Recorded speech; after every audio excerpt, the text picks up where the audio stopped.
What would you do if your own grandfather told you something completely opposite to what the whole world has always taught? Don't just save money. From the very first moments of the story, that statement creates a powerful impact on the listener's mind. Since childhood, we are all taught to save, to set money aside, and to hold on to it for the future. Yet the grandfather in this story does not begin with that familiar advice.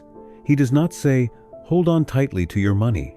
Instead, with a gentle smile, he says that simply saving is not enough. What matters even more is learning how to make money grow. That contrast is exactly what makes his lesson so striking, intriguing, and impossible to ignore. This statement is not only surprising, but also sets the tone for everything that follows. It signals that this is not just an ordinary story about poverty or hard work, but a deeper lesson about financial thinking and the way people view money and their future. Right from the beginning, the grandfather plants an important question in the listener's mind. Is saving alone really enough to change your life? And it is that very question that draws the audience into the meaningful journey ahead. Long ago, in a small village, there lived a man who had spent many years surviving on nothing but dreams. Every day, he would sit beneath a large tree, stare up at the sky, and speak about the bright future that awaited him. He often said that one day he would open a shop, buy cows, become wealthy, and leave everyone around him amazed. His words sounded ambitious and full of promise, but sadly, they never went beyond imagination. He never actually took a single step to turn those dreams into reality. Day after day, he remained in the same place, continuing to picture a better life while the real world around him grew harder and more difficult. At first, the villagers laughed, thinking he was only joking or entertaining himself. But over time, no one laughed anymore, because they began to realize that this was no longer harmless daydreaming. It had become a habit of delay, one that was slowly pulling his entire family deeper into poverty. While he kept living inside plans that never even began, his wife quietly carried the weight of the household on her shoulders. She cooked, washed clothes, cleaned the house, and struggled every day to keep the family going. This part of the story reveals a truth worth reflecting on. Dreams are beautiful, but without action, they will remain nothing more than dreams. The biggest turning point in the story does not come from a lucky opportunity, but from a very ordinary, yet deeply painful moment. It happens when the little grandson, barefoot and thin, shyly asks a simple question. "Grandpa, do we still have any bread?" The question sounds gentle, but it cuts straight into the man's heart.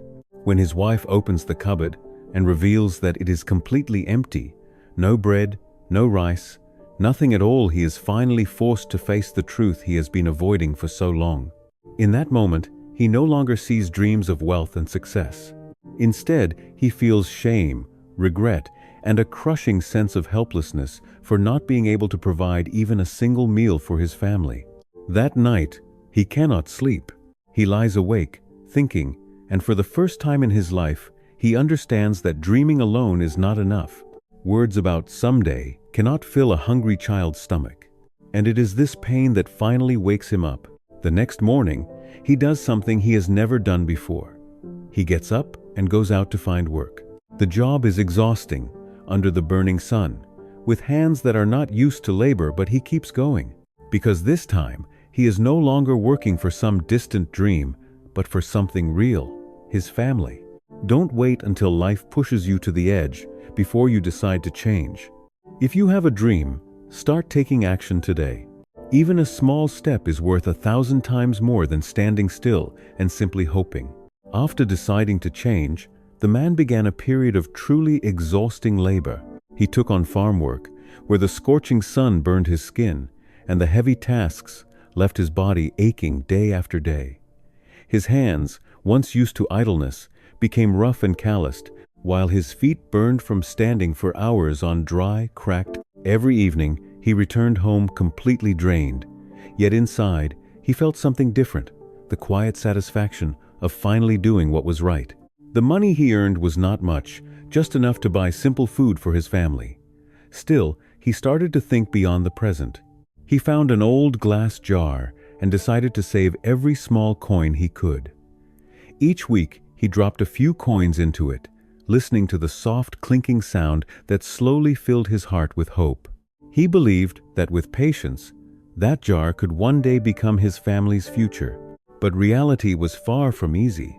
To save money, he had to accept many hardships, wearing worn-out clothes, eating simple meals, sometimes not even having enough to feel full. His wife, seeing this, grew worried and asked, "What's the point of saving money when we're still hungry?" He remained silent, because deep down, he wasn't completely sure either. Yet he kept saving, because at the very least, he knew he was trying to change instead of standing still like before. After many months of persistent saving, the man's glass jar was finally filled with coins. Each time he looked at it, he felt a quiet sense of pride, as if he were holding a safer future in his hands. He believed that all the days of hardship, the simple meals, and the worn-out clothes had been worth it. In his mind at that moment, as long as he kept saving, everything would eventually be fine. But reality quickly shattered that belief. One day, he took all the money from the jar to the market to buy food for his family. Placing the coins on the table, he said to the seller, "I'd like to buy 3 sacks of corn." After counting the money, the seller simply shook his head. "This is only enough for 1.5 sacks now. Prices have gone up." Hearing that, the man froze in shock. Months of saving and sacrifice. Yet the value of his money had quietly diminished. In that moment, he realized an important truth. Money does not stand still. If you only hold on to it without doing anything, it can lose value over time, while life continues to grow more difficult. He began to understand that saving alone is not enough. Keeping money will not lift him out of poverty, nor will it create real change. This realization opened a new path in his thinking. Instead of simply holding money, he needed to find a way to make it grow and create greater value. After the shock of realizing that savings can lose value, the man began to think differently. He no longer wanted to cling tightly to every coin in the jar. Instead, he started asking himself, "How can I make this money create more money?" Then a small idea came to him.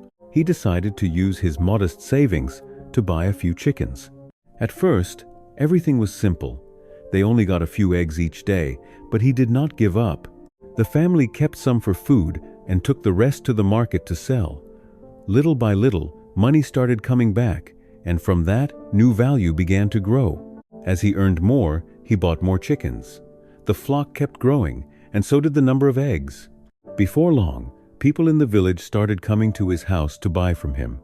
For the first time in his life, he was no longer working just to survive. From one day to the next, he was building a real source of income. The small house slowly filled with laughter, and the family's meals became more than enough. Looking at the eggs in his hands, he understood a powerful truth. Money only truly matters when it is used to create new value. Just as one egg can grow into an entire flock of chickens. From that day on, he always reminded others, "Don't just save, learn how to make your money grow." Because even a small beginning, when used wisely, can change an entire life. If you found this story meaningful, comment 9 as a reminder to always take action and never just stand still.